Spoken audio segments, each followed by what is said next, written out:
9h, 11h. Europe 1, Culture Média. Ne partez pas sans moi, laissez-moi vous suivre.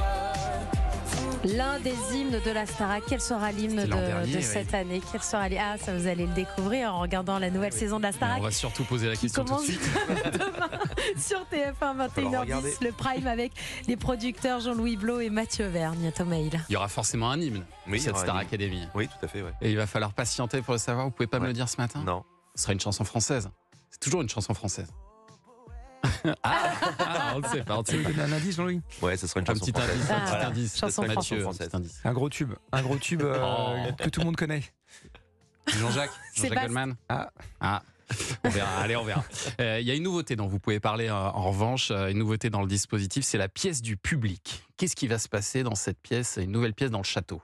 C'est une nouvelle pièce dans le château qui va servir en fait à interagir avec le public. Les élèves, les académiciens dans le château, ils sont coupés du monde entre guillemets. C'est-à-dire ils sont en rapport, en relation avec les équipes et principalement avec les profs. Mais ils n'ont pas leur téléphone, ils ne sont pas sur les réseaux sociaux. Ouais. Et voilà, donc on a décidé d'avoir une pièce pour créer du lien entre eux et les téléspectateurs, les fans de la Star Academy. Donc cette pièce sera ce lieu d'échange, entre guillemets, où ils pourront répondre à des messages qui viendront par les réseaux sociaux en particulier. Mais ce ne sera pas tous les élèves, c'est ça? C'est l'élève qui a le mieux réussi, les évals ou... Un élève qui aura le mieux réussi son prime, qui sera désigné par la nouvelle prof d'expression scénique, Cécile. Ouais. Chaduto. Et puis il y aura les nommés principalement aussi qui pourront faire un peu leur campagne pour que les téléspectateurs votent pour eux. moi. Ouais, Oui. et ils auront accès à cette salle pour faire des messages sur les réseaux pour faire leur campagne. C'est drôle.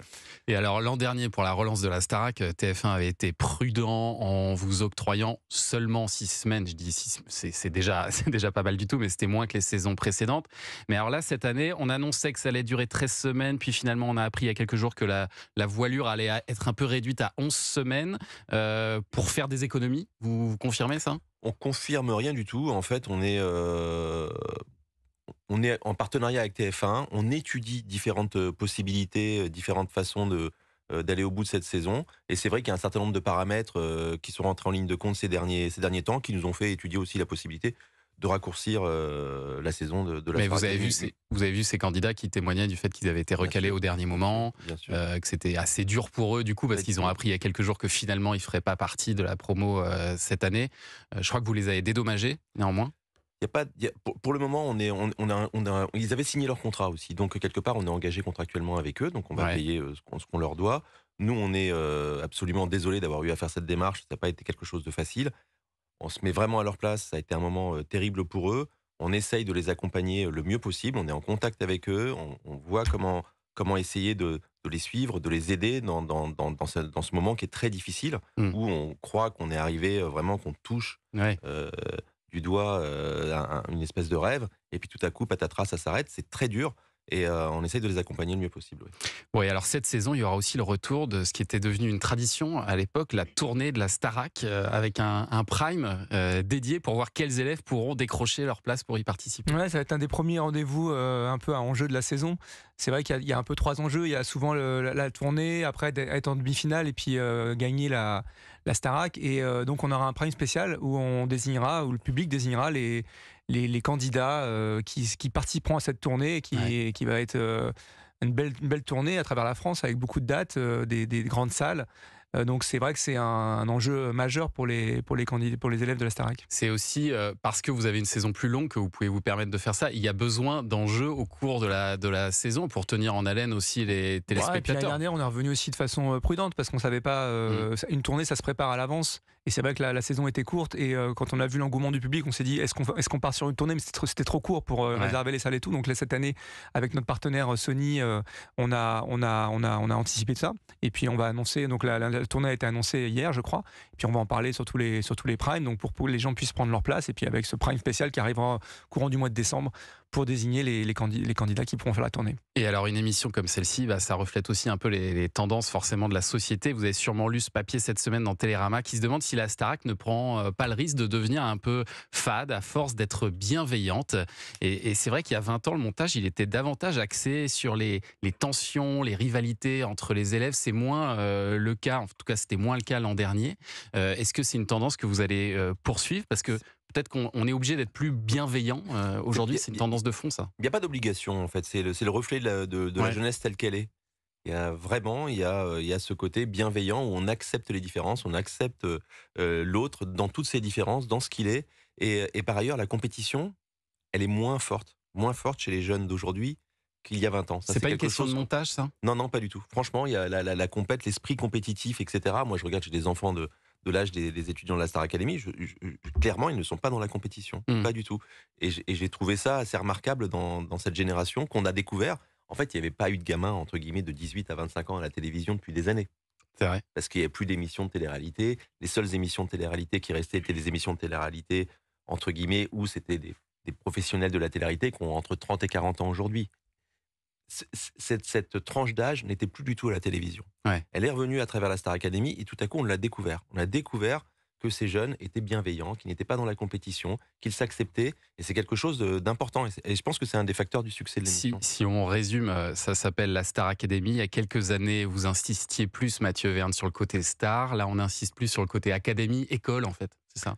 Ouais, c'est vraiment l'école qui fait rêver. Je pense tous les gamins qui sont à l'école et qui ont des cours un peu moins fun que la Starac, où c'est chant, danse, expression scénique, etc. Donc c'est vraiment une école magique, un peu comme celle d'Harry Potter. Et puis non, on n'oublie pas quand même que ils viennent pour embrasser un destin de chanteurs. Et on l'a vu sur la saison dernière, on a beaucoup d'élèves qui ont sorti des albums. Il y a même Tiana là, qui a un single qui cartonne, qui passe beaucoup en radio.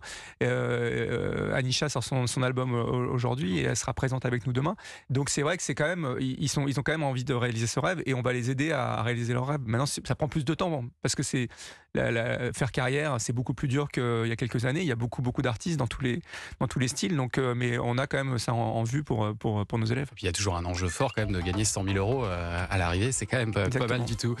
Mathieu Verne, je vous libère parce que vous devez filer aux répétitions du Prime de demain soir. Jean-Louis Blot, je vous garde encore un peu avec moi pour parler des autres programmes d'Endemol et notamment d'un autre grand retour dont on parle beaucoup, celui de Secret Story. Et puis dans un instant, vous allez assister, Jean-Louis Blot, au journal des médias de Julien Pichenet. C'est tous les jours à 9h30 sur Europe 1. Tout de suite.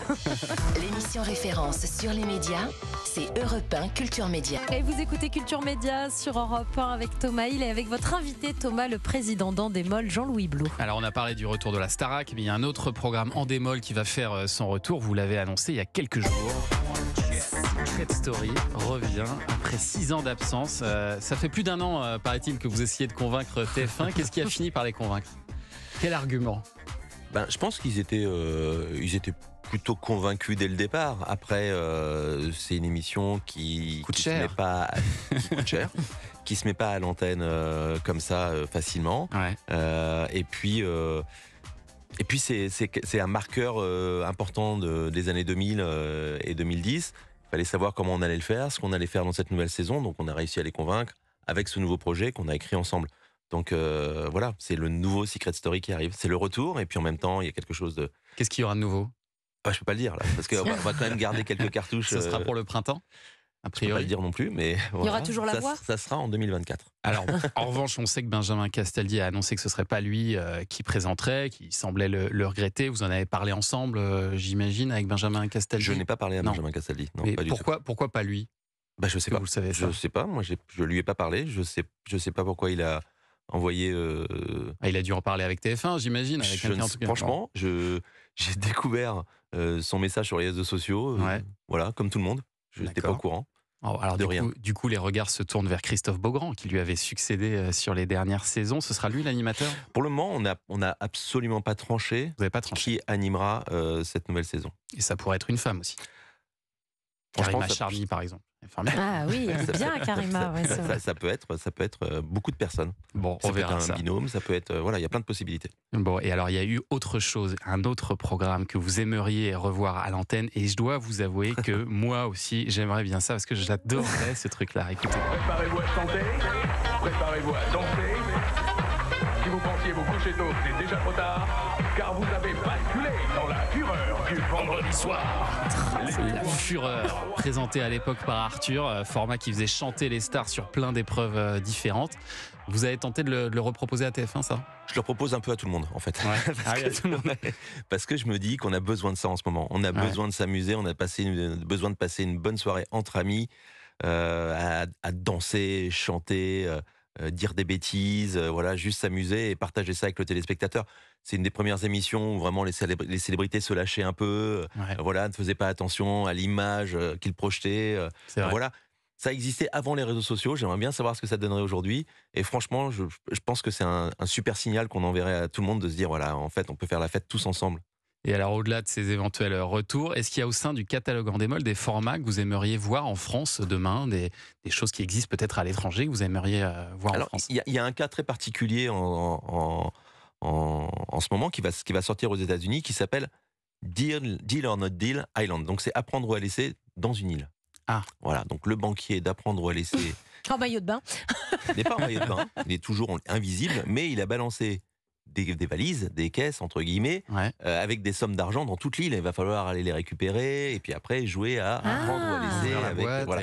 Donc c'est un petit mélange de jeu d'aventure avec un jeu classique que tout le monde connaît, d'humeur et d'argent, comme apprendre ou à laisser. Et ça, c'est en bonne voie ou pas? Je ne sais pas si c'est en bonne voie, mais on a très envie, en tout cas, de le faire et on commence à le proposer aux diffuseurs français. Ouais. Bon, on a hâte de voir ça sur les antennes françaises. Merci en tout cas, Jean-Louis Blot, d'être venu ce matin dans Culture Média. On vous souhaite bonne chance donc pour ce marathon Star Academy qui commence demain soir. Avec une grande cérémonie d'ouverture, comme pour une épreuve sportive. C'est demain 21h sur TF1. Dans un instant, on va parler sport avec Sacha Nokovic sur Europe 1. Tout de suite.